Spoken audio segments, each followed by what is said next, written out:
கர்த்தர் நல்லவர். ஒரு பெரிய ஹல்லேலூயா சொல்லலாமா? கர்த்தர் நல்லவர் என்று.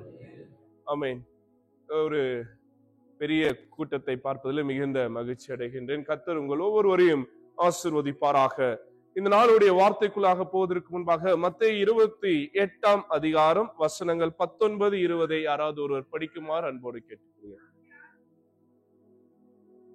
நீங்கள் புறப்பட்டு போய் சகல ஜாதிகளும் சீஷராக்கி பிதா குமாரன் பரிசுத்த ஆவியின் நாமத்திலே அவர்களுக்கு ஞானஸ்தானம் கொடுத்து நான் உங்களுக்கு கட்டளையிட்ட யாவையும் அவர்கள் கைக்கொள்ளும்படி அவர்களுக்கு உபதேசம் பண்ணுங்கள். ஏதோ உலகத்தின் முடிவு பரியந்தம் சகல நாட்களிலும் நான் உங்களோட கூட இருக்கின்றேன். ஆண்டவர் இயேசு இந்த உலகத்தை விட்டு பரமேறி செல்வதற்கு முன்பாக தம் சீடரிடத்தில் தன் மக்களிடத்தில் சொன்ன ஒரு அழகான ஒரு கட்டளை. இதை ஆங்கிலத்துல தி கிரேட் கமாண்ட்மெண்ட் அப்படின்னுவாங்க. அதாவது ஆண்டவருடைய மகா பெரிய கட்டளையாக இருக்கிறது. கோ therefore and make disciple அப்படின்றதுதான் ஆண்டவர் இறைவாக நமக்கு சொன்ன ஒரு வார்த்தையாக இருக்கு. இந்த நாளிலும் நம்முடைய சினாட் CSI சினாட் மாமன்றம் நமக்கு கொடுத்திருக்கிற ரொம்ப அழகான தலைப்பு priesthood of all believers. தமிழ்ல பற்றுறுதியாளர் யாவரும் குருக்களே, priesthood of all believers என்கின்ற தலைப்பின் கீழாக சிந்திக்க அழைக்கப்பட்டிருக்கின்றோம். இந்த title priesthood of all believers இது திருமறையிலிருந்து வேதத்திலிருந்து எடுக்கப்பட்ட ஒரு தலைப்பு. இதை பிரபலமாக்கினவர் அப்படின்னு யாருன்னு பார்த்தீங்கன்னா மார்ட்டின் லூத்தர். ரெஃபர்மேஷன் நேரத்திலே அவர் மிக முக்கியமா அவர் கொடுத்த அழுத்தம் என்பது என்னவென்றால், ஆசாரியர்கள் குருக்கள் மட்டுமே அழைக்கப்பட்டவர்கள் கிடையாது. இந்த உலகத்தில் படைக்கப்பட்ட ஒவ்வொருவரும் இயேசுவை தன் சொந்த இரட்சகராக ஏற்றுக்கொண்ட ஒவ்வொருமே கர்த்தரின் அழைப்பை பெற்றவர்கள். ஆமென். நீங்க எல்லாருமே யார்தான்? அழைக்கப்பட்டவர்கள் தான். ஆமாவா இல்லையா? இங்க இருக்கிற அத்தனை திருச்சபை மக்களும் ஊழியத்திற்காக ஆண்டவர் உங்களை அழைத்திருக்கிறார். என்ன வித்தியாசம்னா, அபிஷேகம் பெற்று ஊழியம் பண்றோம். நீங்கள் அபிஷேகம், அதாவது ஆயர் அபிஷேகத்தை நான் சொல்றேன். நீங்கள் ஆயர் அபிஷேகம் இல்லாமல் மற்ற தூய ஆவியானவர் அவரால் அருளப்படுகிற அபிஷேகத்தை பெற்று நீங்கள் ஊழியம் செய்கிறவர்களாக இருக்கிறீர்கள். அப்போ ஏன் இத மார்ட்டின் லூத்தர் வலியுறுத்துகிறார் என்றால், தொடக்க கால திருச்சபை, குறிப்பாக ரோம கத்தோலிக்க திருச்சபை உலக மக்களை 2 விதமாக பிரித்தது. ஒன்னு பிரீஸ்ட் ஆர்டர் அப்படின்வாங்க, அதாவது ஆசாரியர்கள் தனியாகவும் சபை மக்கள் தனியாகவும் பிரித்து பார்த்தார்கள். இதுல ஆசாரியர்கள் உயர்ந்தவர்களாகவும் மக்கள் தாழ்ந்தவர்களாகவும் பார்க்கக்கூடிய ஒரு பார்வை இருந்தது. இது தவறு, இது கர்த்தருடைய அழைப்புக்கு எதிரானது என்பதை மார்ட்டின் லூத்தர் வலியுறுத்த விரும்பினார். அதன் விளைவாக தான் சீர்திருத்த திருச்சபை உருவாக்கப்பட்டது. நம்ம எல்லாம் யாரு? சீர்திருத்தவாதிகள். we are Protestants. காரணம் என்னவென்றால், இங்கே ஒரே ஒரு வித்தியாசம் தான். நாங்க அபிஷேகம், அதாவது ஆயராக அபிஷேகம் பெற்றவர்கள், நீங்க பெறாதவங்க. நாங்களும் ஊழியம் பண்றோம், நீங்களும் ஊழியம் பண்றீங்க. அதுதான் மார்ட்டின் லூத்தர் வலியுறுத்தின மிக முக்கியமான ஒரு காரியமாக இருக்கிறது. இதை இவர் பேதுருவுடைய வார்த்தையிலிருந்து எடுத்திருக்கிறார். அதற்கு போவதற்கு முன்பாக அழைப்புகள் நிறைய இருக்கிறது. எபேசியர்ல பார்க்கும்போது 4ஆம் அதிகாரம் 11ஆம் வசனத்தை திருப்பிக் கொள்வோமாக. எபேசியர் 4:11. மேலும் நாம் அனைவரும் தேவனுடைய குமாரனை பற்றிய விசுவாசத்திலும் அறிவிலும் ஒருமைப்பட்டவர்களாகி கிறிஸ்துவின் நிறைவான வளர்ச்சியும் சிலரை அப்போஸ்தலராகவும், அடுத்தது சிலரை தீர்க்கதரிசிகளாகவும், சிலரை சுவிசேஷகராகவும், சிலரை மெய்ப்பராகவும் போதகராகவும் ஏற்படுத்தினார். அப்போ ஆண்டவருடைய அழைப்பு ஒவ்வொருவருக்கும் ஒவ்வொரு நிலையில் வெளிப்பட்டிருக்குது. அப்போ இந்த திருச்சபையாக இருக்கலாம், இல்லை ஆண்டவர் இயேசுவை ஏற்றுக்கொண்ட எல்லாருமே அழைக்கப்பட்டவர்கள் தான். அதை நம்ம உறுதியாய் நம்ப வேண்டியதாக இருக்கிறது. அப்ப கர்த்தர் ஆண்டவர் இயேசுவை தன் இரட்சகராக ஏற்றுக்கொண்ட எல்லாருமே யாருதான்? ராஜரீக ஆசாரிய கூட்டம். அதுதான் இந்த நாளுடைய தலைப்பு நமக்கு கற்றுத்தருகிறதாக இருக்கிறது. we are called out community. நாம் அழைக்கப்பட்டிருக்கிறவர்கள். எதற்காக அழைக்கப்பட்டிருக்கிறோம் என்பதை நாம் இன்றைக்கு கொடுக்கப்பட்டிருக்கிற 3 திருமறை பகுதியிலிருந்து நாம் ஆழ்ந்து சிந்திக்க இருக்கின்றோம். நாம் ஞானஸ்தானம் பெற்றோமா இல்லையா? பெற்றோம். ஞானஸ்தானம் பெற்ற பிறகு கர்த்தருக்குள் வளருவதற்காக அனுதினமும் கர்த்தருடைய வார்த்தையை படிப்பதும் தியானிப்பதும் ஜெபம் பண்ணுவதும் இப்படியாக நம்முடைய வாழ்க்கையை நகர்த்தி கொண்டிருக்கிறோம். நாம் எப்படி வாழ வேண்டும் என்பதற்காக ஆண்டவர் நமக்கு யாரை கொடுத்திருக்கிறார்? சொல்லுங்களேன். பரிசுத்த ஆவியானவரை கொடுத்திருக்கிறார். ஒருவேளை அப்போஸ்தலர் 2ஆம் அதிகாரத்துல நம்ம யோசித்து பார்ப்போம் என்றால், பெந்தெகோஸ்தே திருநாள் அன்று யார் அருளப்பட்டார்? தூய ஆவியானவர், பரிசுத்த ஆவியானவர் அருளப்பட்டார். இயேசு ஆண்டவர் இந்த உலகத்தை விட்டு கடந்து சொல்லும் போது அவர் மறுபடியும் சொன்ன வார்த்தை, நான் போறேன், வேறொருவர் அனுப்புறேன். அவர் யாரு? தேற்றரவாளன். வழி இது, இனி நடங்க, உங்களுக்கு ஒவ்வொரு நாளும் ஒவ்வொரு வேளையும் உங்களுக்கு போதித்து வழி நடத்தக்கூடியவர் யார் என்றால் பரிசுத்த ஆவியானவர்.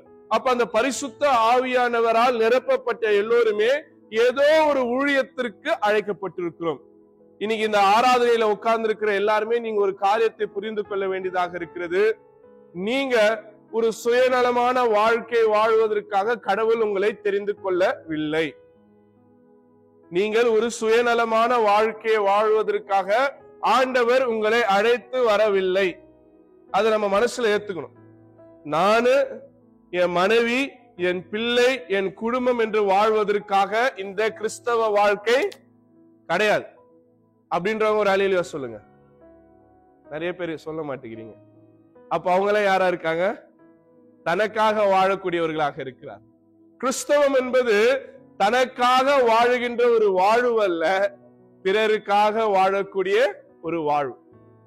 ஏன்னா இயேசு தனக்காக வாழல. இந்த பூமியில முதல் ஆதாம் தவறு செய்கிறார்.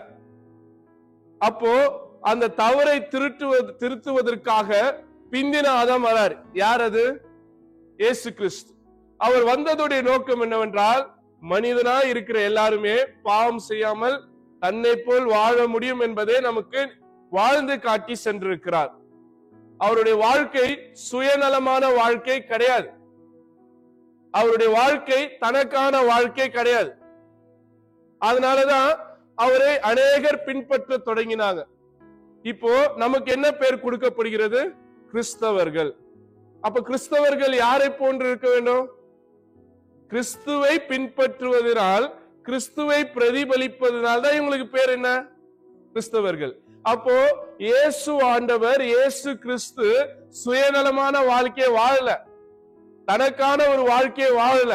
அவர் மற்றவர்களுக்காக வாழ்ந்த வாழ்க்கையை வாழ்ந்திருக்கிறார் என்றால், நீங்களும் நானும் பிறருக்காக வாழுகின்ற வாழ்க்கையை வாழ இந்த நாள் நமக்கு அழைப்பினை கர்த்தர் கொடுக்கிறார். அப்ப இந்த குறுகிய மனப்பான்மையில இருந்து வெளியே வாங்க. அதனால சொல்றேன், கர்த்தர் உங்க எல்லாருமே ஊழியக்காரர்களா அழைத்திருக்கிறார். போதும், உங்களுக்காக வாழ்ந்தது.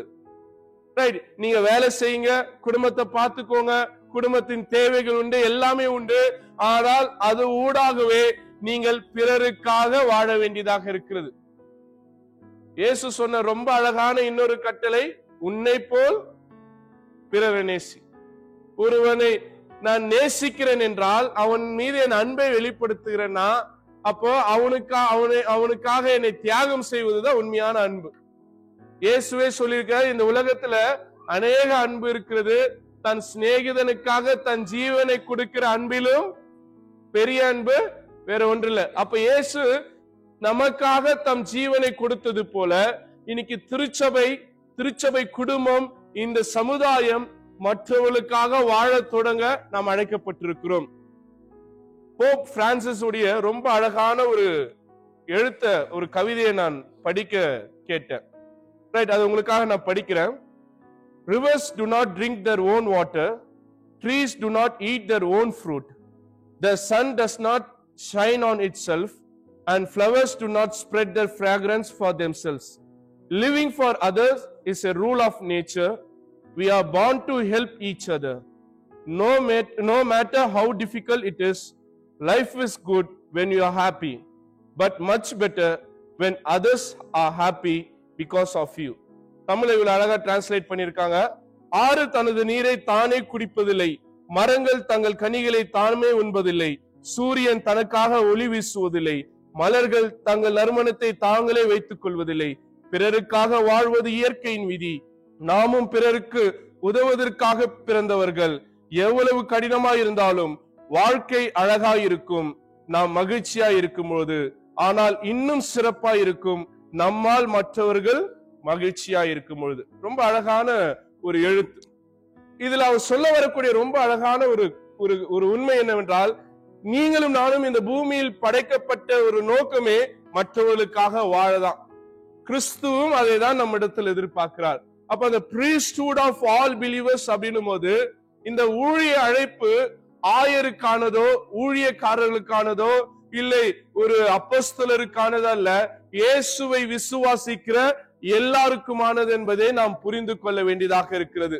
இன்னைக்கு ஒரு பரந்த மனப்பான்மையில நம்ம வெளியே வர வேண்டியதா இருக்கிறது. இன்னைக்கு வாசித்த முதல் திருமறை பகுதி எசையா 61 அதிகாரம் வசனங்கள் 1 முதல் 11 வரை படிக்க கேட்டோம். ஐசையா 3 விதமான காலகட்டத்தில் இருக்கிறாங்க. நம்ம பொதுவாவே ஏசாயானா ஒருத்தர் நினைக்கிறோம். ஆனா அதோடைய வரலாற்று ஹிஸ்டரி ஆஃப் பீரியட் எடுத்து பாத்தீங்கன்னா கிட்டத்தட்ட பல நூறு, அதாவது 400-500 வருஷத்துக்கு முன்னாடி, அதாவது அந்த இடைப்பட்ட காலத்தின் நிகழ்வுகள் அதாவது ஏசாயா 1 - 61 வரை இருக்கு. அதனால இறையல் வட்டத்துல ப்ரீ ஐசையானுவாங்க, போஸ்ட் ஐசையானுவாங்க, அதே போல இடைப்பட்டது, அதாவது இன்னொரு ஐசையாக 3 ஏசாயாவாக பிரிப்பது வழக்கம். இந்த சூழ்நிலையிலே இந்த பகுதி எப்போ எழுதப்பட்டது என்றால், இவங்க நாடு கடத்தப்படுறாங்க, அதாவது எக்ஸைலுக்கு போறாங்க, எக்ஸைல இருந்து மீண்டும் வராங்க. அப்ப அவங்களுக்கு ஒரு நம்பிக்கையின் செய்தியாக கொடுக்கப்படுகிறது தான் இந்த ஏசாயா 61 அதிகாரம். இது ஒரு தீர்க்க தரிசனமாக உரைக்கப்பட்ட ஒரு வார்த்தை. இந்த வார்த்தையை வேற ஒருத்தர் பயன்படுத்தியிருப்பார். யார் அது? இயேசு ஆண்டவர் எங்க பயன்படுத்தியிருப்பாரு? சினகாக்லியா. Right, correct. எந்த அதிகாரம்? லூக்கா 4 அதிகாரம் 16 வசனத்திலிருந்து நீங்க வாசித்தீங்கன்னா இந்த ஏசாயா 61 அதிகாரத்தை இயேசு பயன்படுத்தியிருப்பார். நீங்க அங்க போய் பாத்தீங்கன்னா தான் வளர்ந்த ஊராகிய நாசரேத்துக்கு வராரு. அங்க என்ன பண்றாரு? வழக்கத்தின்படியே ஜெபாலயத்துல ஏறி உட்காராரு. அப்ப அவர் கையில ஒரு சுருள் கொடுக்கப்படுகிறது. அது என்ன சுருள் என்றால் ஏசாயா சுருள் கொடுக்கப்படுகிறது. அதை பிரித்து வாசிக்கிறார். என்ன வசனம் வருகிறது என்றால் ஏசாயா 61. வாசிங்களா, லூக்கா 4:16 நாசரேத்துக்கு வழக்கத்தின்படி ஜெப ஆலயத்தில் பிரவேசித்து வாசிக்க எழுந்து நின்றார். ஏசாயா தீர்க்க தரிசன புத்தகம் அவரிடத்தில் கொடுக்கப்பட்டது. புஸ்தகத்தை விரித்த பொழுது, ரைட், கர்த்தருடைய ஆவியானவர் என் மேல் இருக்கிறார். ஏசாயா 61 கோட் பண்றாரு. என் மேல் இருக்கிறார், தரித்திரருக்கு சுவிசேஷத்தை பிரசங்கிக்க பண்ணி என்னை அபிஷேகம் பண்ணினார்.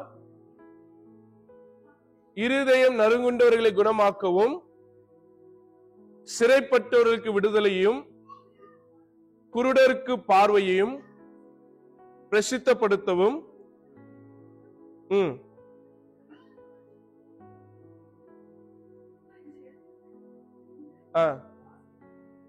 வாசித்து அந்த புஸ்தகத்தை சுருட்டி பணிவிடைக்காரரிடத்தில் கொடுத்து உட்கார்ந்தார்.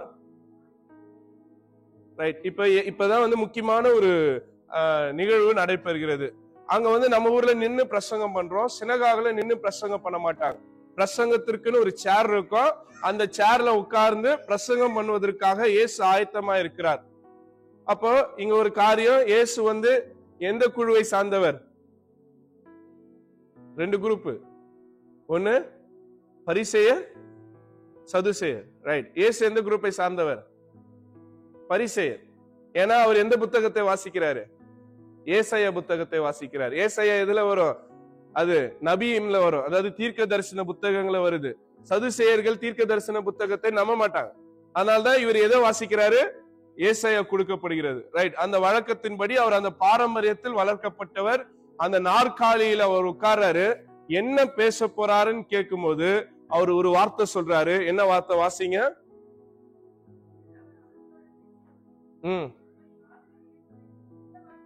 உங்கள் காதுகள் கேட்க இந்த வேத வாக்கியங்கள் இன்றைய தினம் நிறைவேறியது அப்படின்றாரு. இதுக்கு இந்த தியாலஜிக்கல் கம்யூனிட்டி என்ன சொல்லுவாங்கன்னா, இதுக்கு பேரு நாசரேத் மேனிஃபெஸ்டோன்னுவாங்க. என்னது? நாசரேத் மேனிஃபெஸ்டோ, நாசரேத் ஊர் அறிக்கை அப்படின்னுவாங்க.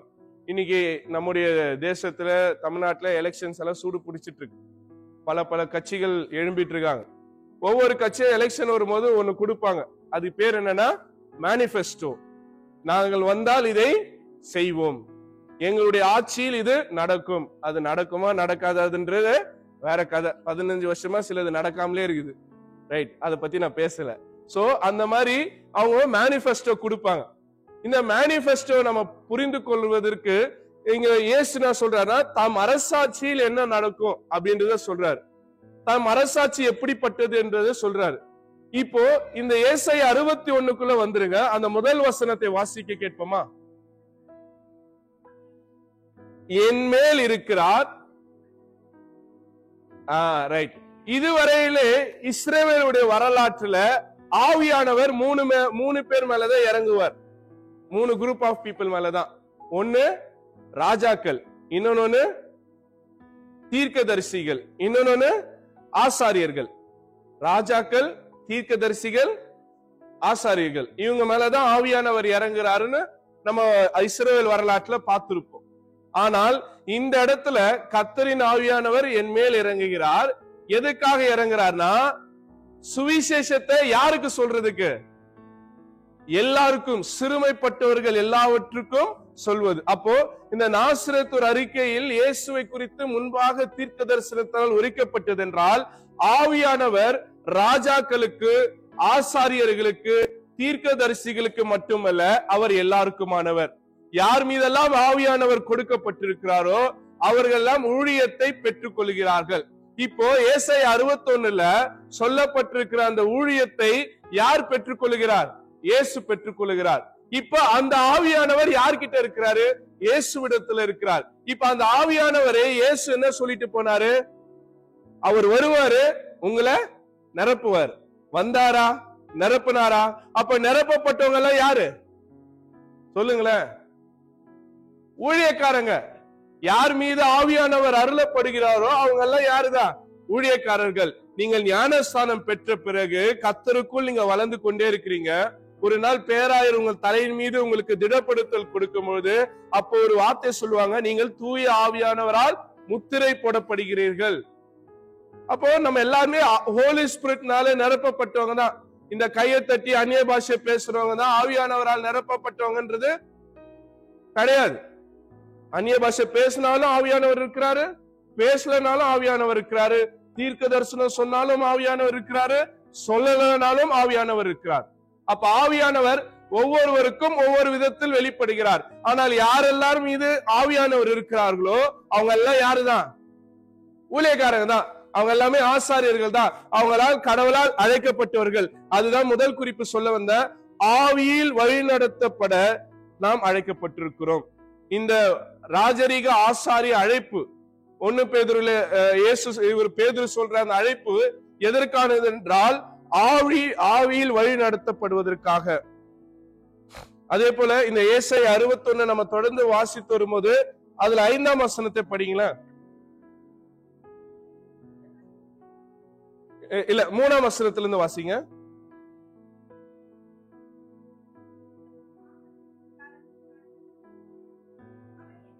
அவர் என்னை அனுப்பினார். அப்போ இயேசுவை இந்த உலகத்திலே பிதா அனுப்பினது போல இயேசு கடைசியா யார் அனுப்புறாரு? யார் அனுப்புறாரு? நம்மள. அதான் இன்னைக்கு நம்ம ஃபர்ஸ்ட்ல வாசித்தோம் பாருங்க, மத்தேயு 28ல, நீங்கள் போய் சகல ஜாதிகளும் சீஷராக்கி. அப்ப நாம் அனுப்பப்படுகின்றோம். எதற்காக அனுப்பப்படுகிறோம்? மேலே சொல்லப்பட்ட காரியங்களை நிறைவேற்றுவதற்காக. அடுத்ததாக அந்த 2ஆம் வசனத்தை வாசிங்க. 61:2.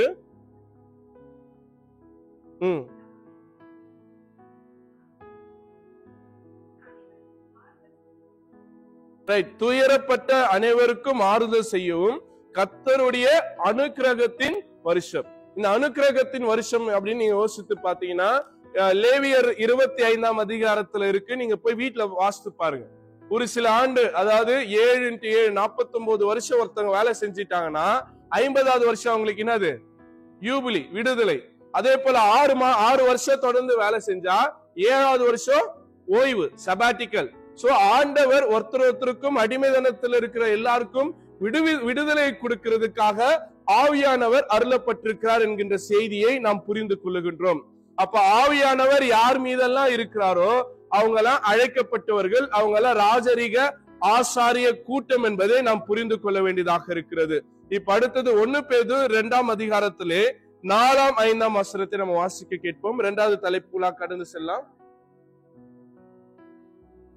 மனுஷரால் தள்ளப்பட்டதும் தேவனால் தெரிந்து கொள்ளப்பட்டதும். இங்க ஒரு கல்லை பத்தி சொல்றாங்க. நம்ம ஆட்கள் இருக்கிறாங்க, நிறைய கல்லு கையில போட்டு இருப்பாங்க. கேட்டா அதுனா கல்லு சொல்லுங்களேன்? ராசிக்கல். அந்த கல்லெல்லாம் ஒண்ணுத்துக்கும் பிரயோஜனம் இல்லாத கல், அது தூக்கி விசிறச்சிருங்க. விலையேற பெற்ற ஒரு கல், அந்த கல் இருக்கான்னு பாருங்க. நவரத்னத்துல நிறைய பேர் கல்லு வச்சிருப்பாங்க. எதுல? நவரத்னத்துல. எந்த ரத்தனத்தை வச்சிருந்தாலும் அது கல்லுதான்.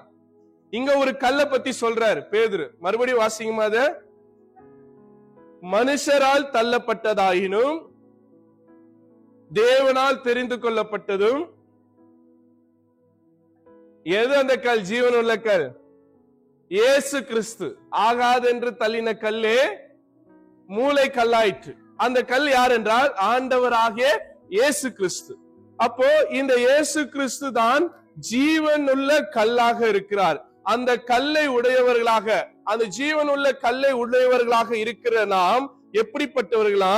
அந்த தொடர்ந்து 5ஆம் வசனத்தை வாசிங்க. ரைட். அப்ப இயேசு என்கின்ற அந்த கல்லை ஏற்றுக்கொண்ட நம்ம எப்படிப்பட்டவர்களாய் மாறுறோமா? பரிசுத்த ஆசாரிய கூட்டம். ஐயா, அம்மா, நீங்க யாரா இருந்தாலும் சரி, நீங்க எந்த ப்ரொஃபஷனலா இருந்தாலும் சரி, நீங்க என்ன வேலை செய்தாலும் சரி, நீங்கள் ஆசாரியர்கள். நான் சொல்ல வேதவசனம் சொல்லுகிறது.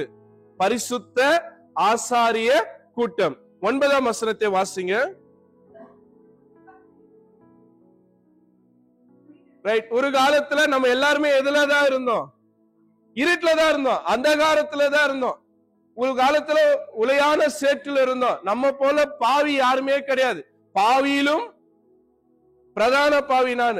நிறைய பேர் சொல்லுவாங்க, ஐயா என்ன போல ஒரு பாவி இருக்க முடியாது அப்படின்ட்டு பெருமையா சொல்லுவாங்க. ரைட். எல்லாருமே அப்படிப்பட்ட பாவிகளாக தான் இருந்தோம். எல்லாமே ஒரு காலத்துல அந்தகார ஒளி இருட்டுல தான் இருந்தோம். ஆனால் வாசிங்க அந்த வசனத்தை. இன்னைக்கு நீங்க நானு இருட்டுல இல்ல, எங்க இருக்கிறோம்? சாதாரண ஒளியில, ஆச்சரியமான ஒளி. எந்த ஒளி அது? மனுஷன் மேல் பிரகாசிக்கிற மெய்யான ஒளி. இருளில் இருக்கிற ஜனங்கள் பெரிய வெளிச்சத்தை கண்டார்கள். அந்த வெளிச்சம் யாரு? இயேசு கிறிஸ்து. அப்போ இயேசு என்கின்ற ஒளியில் இடத்துல வந்த நீங்களும் நானும் எப்படிப்பட்டவர்களாக வாழணுமா? வாசிங்க.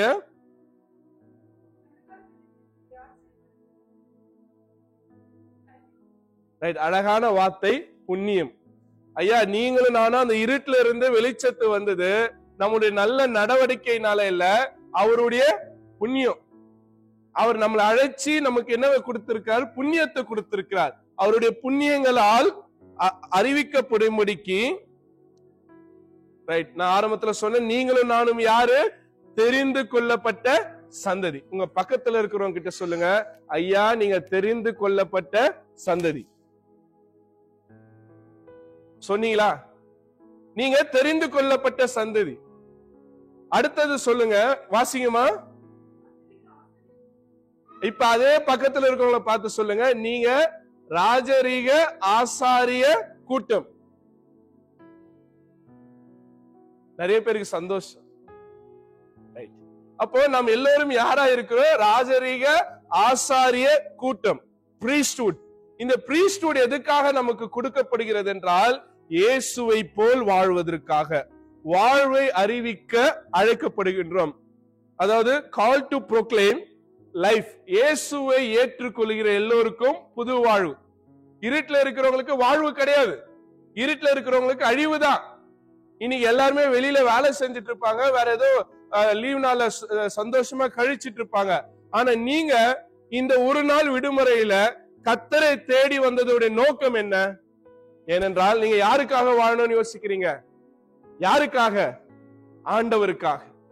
ரைட். அப்போ அந்த இயேசுவை ஏற்றுக்கொள்வதற்கு உரிய மிக முக்கியமான இது என்னன்னா, அவர் வழியாக பெற்றுக்கொண்ட வாழ்க்கையை மற்றவர்களுக்கு காட்டுவதற்கு. அப்ப ஆசாரியன் அந்த ஆசாரியத்துவத்தை தனக்குள்ள வச்சுக்கூடாது, தன்னுடைய ஊழியத்தை தனக்காக செய்து கொள்ளக்கூடாது, தன்னுடைய ஊழியத்தை மற்றவர்களுக்காக கொடுக்கணும். ஆதியில பாத்தீங்கன்னா ஆசாரியன் அந்த தேவாலயத்துக்குள்ள போகும்போது என்ன பண்ணுவாரு? அவருடைய வேலை என்னன்னா, மக்கள் இந்த பக்கம் இருப்பாங்க, கடவுள் இந்த பக்கம் இருப்பார். மக்களுக்கும் கடவுளுக்கும் நடுவுல இருக்கக்கூடியவர் தான் யாரு? ஆசாரியன். ஆமாவா இல்லையா? இப்போ இந்த இடையிட்டார், அதாவது நடுவுல இருக்கக்கூடிய ஒரு ஆள் தான். இப்போ அந்த பொறுப்பை கர்த்தர் யார்கிட்ட கொடுத்திருக்கிறாரு? நம்ம கிட்ட கொடுத்திருக்கிறார். எதற்காக? இன்னும் நிறைய ஜனங்க வெளியே இருக்கிறாங்க, அந்த ஜனங்களை கடவுளிடத்தில் அழைத்து வருவதற்கு ஒரு மீடியேட்டராக, ஒரு கேட்டலிஸ்டாக, ஒரு நடுநிலையாளராக இருப்பதற்காக இந்த ஆசாரியத்துவம் நமக்கு கொடுக்கப்பட்டிருக்கிறது.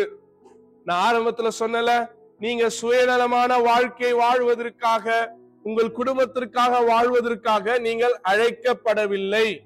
நீங்கள் பிறருக்காக வாழ, பிறரை கர்த்தரிடத்தில் அழைத்து வருவதற்கு, மற்றவர்களை அந்த ஒளியிடத்திற்கு கொண்டு வருவதற்கு நீங்கள் அழைக்கப்பட்டிருக்கீங்க. நான் மட்டும் சர்ச்சுக்கு போனோம், என் குடும்பம் மட்டும் சர்ச்சுக்கு போனோம், நாங்க ரட்சிக்கப்படணும், என் அக்கம் பக்கம் வீட்டுல இருந்தவன் ரட்சிக்கப்பட்டா என்ன, பல்லனா எனக்கு என்ன, அவன் அழிஞ்சா என்ன, ஒழிஞ்சா என்னன்னு ஒரு சுயநலத்தோடு வாழ்வீர்கள் என்றால் இந்த அழைப்புக்கு நீங்கள் ஏற்றவராய் வாழவில்லை. அப்ப இந்த அழைப்புக்கு ஏற்றவர்கள் எப்படின்னா, மற்றவங்க மேல கரிசனம் இருக்கணும். ஒருத்தவங்க கஷ்டப்படுறாங்கன்னா அவங்க கஷ்டத்தை ஏன் கஷ்டமா எடுத்துக்கணும், அவங்க பிரச்சனையை ஏன் பிரச்சனையா எடுத்துக்கணும், அவங்களை ஆண்டவர் இடத்துல கூட்டு வரணும். நீங்க ஜெபம் பண்ணுங்க, கர்த்தர் உங்களுக்கு விடுதலை கொடுப்பார், நீங்க இந்த வசனத்தை வாசிங்க, ஆண்டவர் உங்க வாழ்க்கையை மாற்றுவார் என்று நீங்கள் மற்றவர்களை கர்த்தருடைய பாதத்தில் கொண்டு வந்து சேர்ப்பதுதான் இந்த ஆசாரியத்துவத்துடைய அழைப்பாக இருக்கிறது. நான் உங்க பக்கத்துல இருக்கும் போது சொன்னாங்களே, நீங்க ஆசாரியர் அப்படின் போது சந்தோஷமா இருந்ததுல, இந்த சந்தோஷம் பேச்சோட போயிடக்கூடாது, செயல்பாடுல வரணும். மற்றவர்களை ஆண்டவரிடத்தில் திருப்புவதுதான் நமக்கு கொடுக்கப்பட்டிருக்கிற மிக முக்கியமான அழைப்பா இருக்கிறது. அருமையான தேவசனமே, நாம் எத்தனை பேரை ஆண்டவரிடத்துல அழைச்சிட்டு வந்திருக்கிறோம்? எத்தனை பேரை நம்ம சர்ச்சைக்கு கூட்டிட்டு வந்திருக்கோம்? ஒண்ணு இல்லைங்க, நம்ம மாசம் மாசம் ஒரு வாக்குதத்த வசனம் போடுறோம், அது எத்தனை பேரு நம்ம ஸ்டேட்டஸ்ல ஷேர் பண்றோம்? நம்ம சர்ச்சில் மகிழ்ச்சின்னு ஒரு புக்கு போடுறோம், அது ஏன் போடுறோன்னு தெரியல, ஒரு 10 பேருக்கு அதை ஆன்சர் பண்றாங்க, எத்தனை பேர் அதை ஓபன் பண்ணி படிக்கிறீங்க? அதை படிச்சு எத்தனை பேர் மத்தவங்களுக்கு கொடுக்குறீங்க? ஒரு இந்த திருச்சபையில நடக்கிற ஒரு ஊழியம், ஒரு பிரசங்கம், ஒரு எழுத்து வழியாக ஒருத்தருக்கு போய் சேருது, அதை படிக்கிறாங்க, ரைட், அதை கூட நம்ம ஷேர் பண்ண முடியல. அப்ப நம்ம என்ன ஊழியம் பண்ண போறோம்? ஒரு சின்ன விஷயம், அவ்வளவுதான். சரி, ஓகே, நீங்க சர்ச்சுக்கு வரீங்க, உங்க உங்க உங்க கம்பெனில வேலை செய்யறவங்க யாரோ ஒருத்தர் சர்ச்சுக்கு போக முடியல, சர்ச்சை தேடிட்டு இருக்காங்க, ஐயா வாங்க எங்க சர்ச்சுக்கு வாங்க, கூட்டு வாங்க. அவங்களுக்கு ஒரு கார் இல்ல, ஐயா வாங்க கார்ல நான் கூட்டு போறேன். எத்தனை பேர்? இந்த திருச்சபை இப்படிதான் வளர்ந்தது. ஒரு காலத்துல அப்படி செய்தாங்க, இன்னைக்கு எத்தனை பேர் அதை செய்யறாங்கன்றது தெரியல.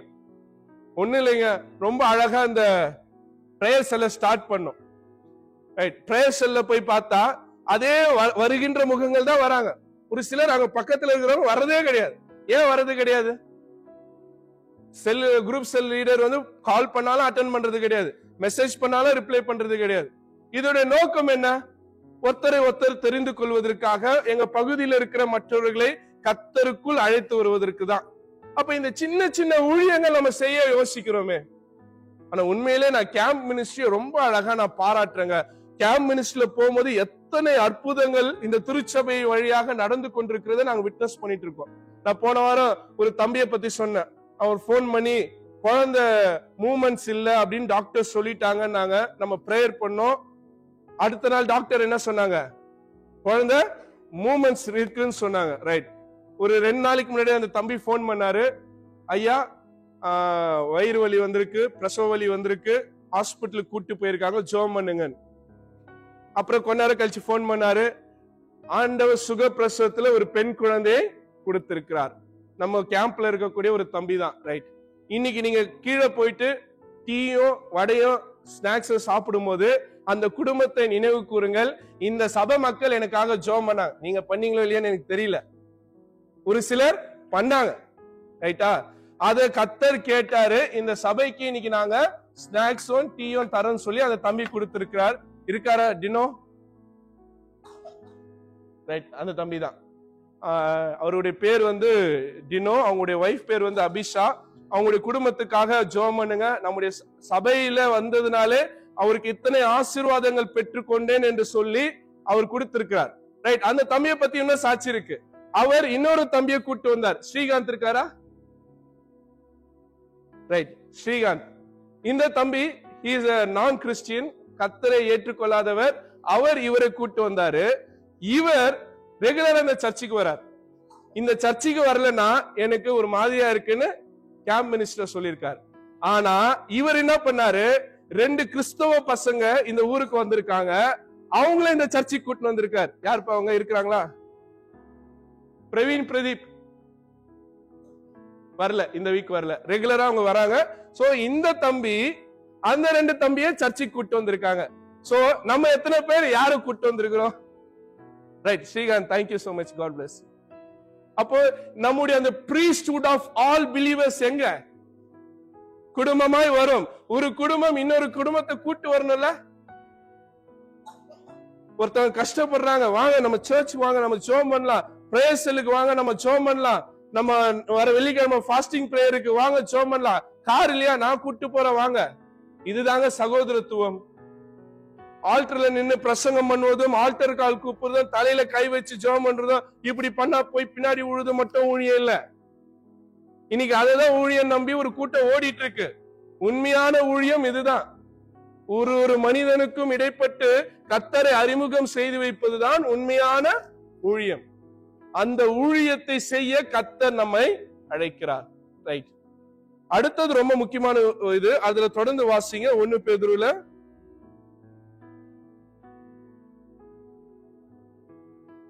அழகா சொல்றாரு. முன்னே நீங்கள் தேவனின் ஜனம் இல்ல, ஆனா இப்போ அவருடைய ஜனமாய் இருக்கிறீர்கள் என்று சொல்லுகிறார். அப்போ இதுக்கு முன்னாடி நம்ம அவருடைய ஜனம் இல்ல, இப்ப ஆசாரியத்துவத்தின் ஊழியத்தை பெற்றிருக்கிறோம். இப்ப நாம் கர்த்தருடைய ஜனமாய் இருக்கிறோம். கர்த்தருடைய ஜனம் கர்த்தருக்கு ஏற்ற வகையில் வாழ அழைக்கப்படுகின்றோம். அடுத்ததாக இன்னைக்கு நம்ம வாசித்த யோவான் 17ஆம் அதிகாரத்துக்குள்ள நம்ம போவோம் என்றால், இது ஹை பிரீஸ்ட் பிரேயர் என்று சொல்வார்கள். அதாவது இயேசு ஆண்டவர் தம் மரணத்தை சந்திக்கும் முன்பாக அவர் ஏறெடுத்த மிக சிறப்பான ஒரு ஜெபம். இதுதான் நம்முடைய தென்னிந்திய திருச்சபையுடைய மையமே இதுலதான் அடங்கி இருக்கு. 17ஆம் அதிகாரம் எத்தனாம் வசனம்? 21ஆம் வசனம். அவர்கள் எல்லோரும் ஒன்றாயிருப்பார்கள். நான் அப்போஸ்தலர் 2ல என்ன சொன்னாங்க? என்ன நாள்? அப்போஸ்தலர் 2 பெந்தேகோஸ்தே நாள். 2ஆம் பெந்தேகோஸ்தே நாள் எது தெரியுமா? 1947 செப்டம்பர் மாசம் 27வது நாள். என்ன உருவாக்கப்பட்டது? சிஎஸ்ஐ உருவாக்கப்பட்டது. எப்படி ஆதி திருச்சபை உருவாக்கப்பட்டது பெந்தேகோஸ்தே நாளோ, நாம் சிஎஸ்ஐ உருவாக்கப்பட்டது பெந்தேகோஸ்தே 2வது நாள். கர்த்தர் எல்லோரும் ஒன்றாக்கினார். ஆனா அவர் ஒன்றாவதற்கு முன்னாடி ஒரு காரியத்தை சொல்றார். வாசிங்க அந்த 17ஆம் அதிகாரம் முதல் வசனத்தை.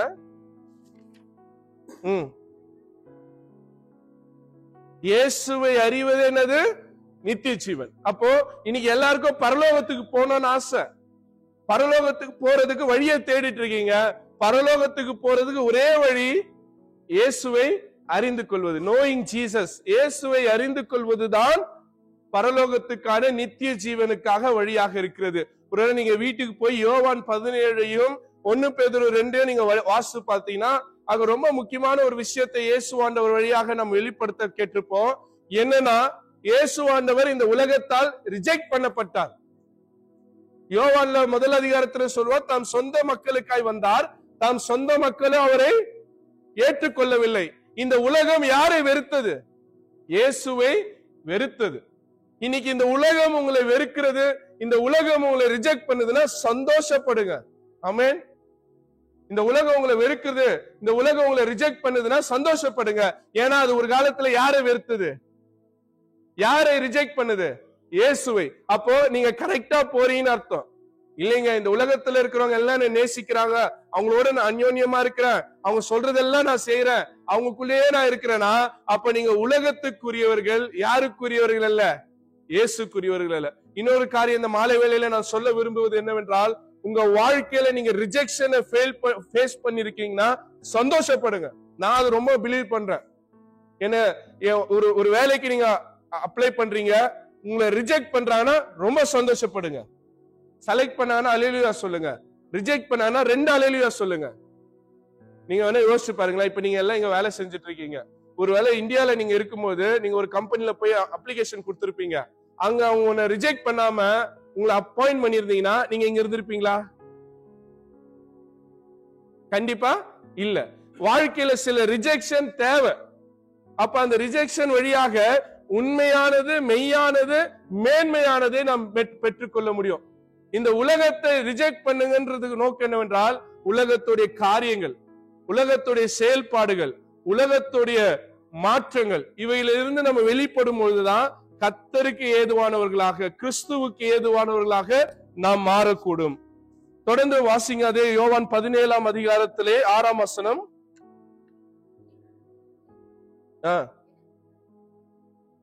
ரைட், அடுத்தது. நீர் எனக்கு தந்தவைகள் எல்லாம் உம்மாலே உண்டாயிற்று என்று இப்பொழுது அறிந்திருக்கிறார்கள். நீர் எனக்கு கொடுத்த வார்த்தைகளை நான் அவர்களுக்கு கொடுத்தேன்,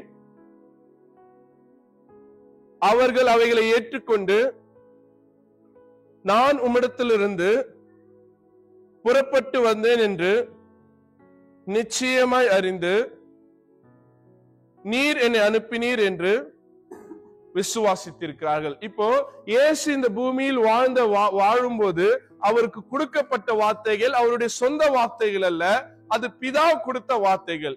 இப்ப இயேசு கொடுத்த வார்த்தைகள் நம்மிடத்தில் இருக்கிறது. இந்த மெய்யான வார்த்தைகளை நாம் அடுத்தவர்களுக்கு கொடுக்க அழைக்கப்பட்டிருக்கிறோம். அதுதான் அந்த வார்த்தை ஒரு இடத்திலிருந்து ஒரு இடம் மாறிக்கொண்டே இருக்கிறது. பிதாவிடத்திலிருந்து இயேசுவுக்கும், இயேசுவிடத்திலிருந்து நம்மிடத்தில் வந்திருக்கிறது. இப்ப அந்த வார்த்தை இங்கேயோட போயிடக்கூடாது, டெட் ஆகக்கூடாது. இந்த வார்த்தையை அடுத்தவர்களுக்கு கடத்த வேண்டியது நம்முடைய கடமையா இருக்கிறது. அந்த வார்த்தை யாரு? மாம்சம் வார்த்தையாய் மாறினது. புரியுதா? இப்போ அந்த கான்செப்ட், மாம்சம் என்ன ஆச்சு? அந்த வார்த்தை மாம்சமானது. அப்போ அந்த வார்த்தை யார் என்றால் கர்த்தர் தான். இப்ப ஆண்டவரை நான் ஏற்றுக்கொண்டேன், அந்த ஏற்றுக்கொண்ட நான் அந்த ஆண்டவரை என்னுள் வைத்துக் கொள்ளாமல் அடுத்தவர்களுக்கு காட்ட வேண்டியதா இருக்கிறது, அடுத்தவர்களுக்கு கொடுக்க வேண்டியதாக இருக்கிறது.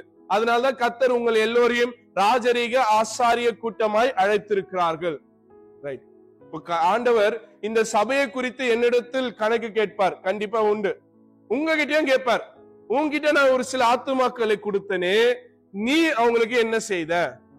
நீ அவர்களுக்கு அந்த வார்த்தையை கொடுத்தியா? பிதா கொடுத்த வார்த்தையை இயேசு வாங்கி, இயேசு அதை தம் சீடர்களுக்கு கொடுத்தார். அந்த சீடர்கள் நமக்கு கொடுத்திருக்கிறார்கள். இந்த வார்த்தையை ஏற்றுக்கொண்ட நாம் அந்த வார்த்தையை மற்றவர்களுக்கு கொடுக்கிறோமா? மற்றவர்களுக்கு இயேசுவை காட்டுகிறோமா? இயேசுவிடத்தில் அவர்களை அழைத்து வருகிறோமா? இதுதான் ராஜரீக ஆசாரிய கூட்டத்தின் மிக முக்கியமான பொறுப்பாக இருக்கிறது. நான் ஆரம்பத்தில் சொன்னது போல, நீங்க இன்ஜினியரா இருக்கலாம், நீங்க ஒரு டெக்னீஷியனா இருக்கலாம், மருத்துவம் சார்ந்தவர்களாக இருக்கலாம், நீங்க என்ன வேலை செய்கிறவர்களாக இருந்தாலும் அந்த வேலையோடு உங்களுக்கு ஊழியம் கொடுக்கப்பட்டிருக்கிறது. ஊழிய அழைப்பு எனக்கு இருக்கிறது என்று இந்த நாளை உணர்ந்து கொண்டவங்க ஒரு ஹல்லேலூயா சொல்லுங்க. ரைட். இப்ப ஊழியம் செய்ய உங்களை நான் அபிஷேகம் பண்ணி அனுப்புறேன். ஒவ்வொரு ஆராதனை முடிந்த பிறகு ஆயர் சொல்ற வார்த்தை என்னன்னா, சமாதானத்துடைய எதுக்கு போனோம்? உலகத்துக்கு போய் சமாதானத்தை பரப்புவதற்கு. இங்க நீங்க பெற்றுக் கொள்ளுகிறீர்கள், அதை வெளியே பரப்புவதற்கு. அந்த பரப்புகின்ற வேலையை, பரப்புரையை நாம் செய்கிறோமா? அந்த வார்த்தையை மற்றவர்களுக்கு பகிர்ந்து கொடுக்கிறோமா என்பதை சிந்திப்போம். கர்த்தரிடத்தில் நம்மை அர்ப்பணம் செய்வோம். கண்களை மூடுவோம். இந்த மாலை வேளையிலே இந்த திருச்சபையிலிருந்து நீங்கள் கடந்து செல்வதற்கு முன்பாக ஒரு பொருத்தனையோடு கடந்து செல்ல வேண்டியதா இருக்கு. இந்த திருச்சபையில எத்தனையோ ஊழியங்கள் நடைபெறுகிறது. அது குறித்து ஒரு கரிசனை இல்லாமல், அது குறித்து ஒரு பொறுப்பில்லாமல் நான் வாழ்ந்து கொண்டிருக்கிறேன். ஆன்லைன் பிரேயருக்கு வர்றது கிடையாது, ஃபாஸ்டிங் பிரேயருக்கு வர்றது கிடையாது, செயின் பிரேயர்ல கலந்து கொள்வது கிடையாது, செல்ஃப் பிரேயரை கலந்து கொள்வது கிடையாது, இயேசு கிறிஸ்துவை பற்றி மற்றவர்களுக்கு சொல்றதும் கிடையாது. ஆனால் நான் கிறிஸ்தவன் என்று சொல்லி என்னையே நான் ஏமாற்றி கொண்டிருக்கிறேன். இந்த நாள்ல என்னை நீ ராஜரீக ஆசாரிய கூட்டமாய் அழைத்திருக்கிறீர். என்னிடத்தில் உம் ஊழியத்தை அர்ப்பணம் செய்திருக்கிறீர். அதற்கு நன்றி செலுத்துகின்றோம் சுவாமி. ஆண்டவரே, இந்த கனமான ஊழியத்தை பெற்றிருக்கிற நான் மற்றவர்களுக்கு இயேசு என்கின்ற அந்த வார்த்தையை கொடுக்கிறவர்களாக, இயேசுவை பகிர்ந்தளிக்கிறவராக, இயேசுவை வாழ்க்கையில் காட்டுவராக நாங்கள் வாழுகின்றவர்களாக எங்களை மாற்றும் என்று அர்ப்பணம் செய்வோமா? ஒரு நிமிடம் உங்களுக்கும் இயேசுவுக்குமான ஒரு நேரமாக இது இருக்கட்டும்.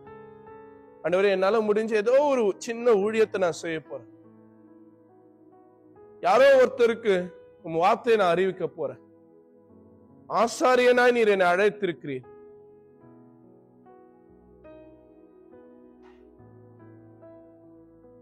ஒரு நிமிடம் அப்படியே மௌனமாக ஆண்டவரிடத்துல பேசுவோம்.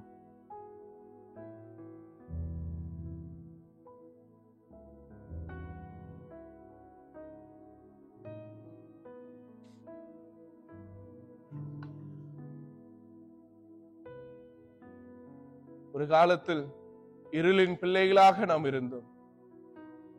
ஆனால் ஒளியின் பிள்ளைகளாக ஆண்டவர் இயேசு நம்மை மாற்றியிருக்கிறார். நம்ம வெளிச்சத்துல இருக்கிறோம், இன்னும் ஒரு கூட்டம் இருளிலே இருக்கிறாங்க. அந்த வெளிச்சத்தை அறியாமல் இருக்கிறாங்க. அந்த வெளிச்சத்துக்கு நேராக அவளை அழைத்து வருவதற்கு யார் என் காரியமாய் போவார்? இன்னைக்கு ஆண்டவர் தேடிக்கொண்டிருக்கிறார். இதோ என்னை அனுப்பும் என்று ஏசாயா சொன்னது போல நாம் அனுப்பப்பட்டவர்களாக இந்த உலகத்திலே வாழ்ந்து கொண்டிருக்கிறோம். ராஜரீக ஆசாரிய கூட்டமாய் நாம் கடந்து செல்வோம். ஜெபம் செய்வோம். அன்பின் ஆண்டவரே, இந்த வேலைக்காக நன்றி செலுத்துகின்றோம். ஆண்டவரே, இந்த அழைப்பை, இந்த கனமான ஊழியத்தை எங்களை நம்பி நீங்க கொடுத்திருக்கீங்க சுவாமி. மற்றவர்களை உம்மிடத்தில் கொண்டு வருவதற்கு எங்களை அர்ப்பணம் செய்கின்றோம். இந்த நாளிலிருந்து அப்படிப்பட்டவர்களாக நாங்கள் வாழ எங்களுக்கு கிருபை தாரும். திவ்ய கரங்களை எங்களை தாழ்த்து ஒப்புக் கொடுக்கிறோம். இயேசுவின் நாமத்திலே ஜெபிக்கிறோம் எங்க நல்ல கடவுளே.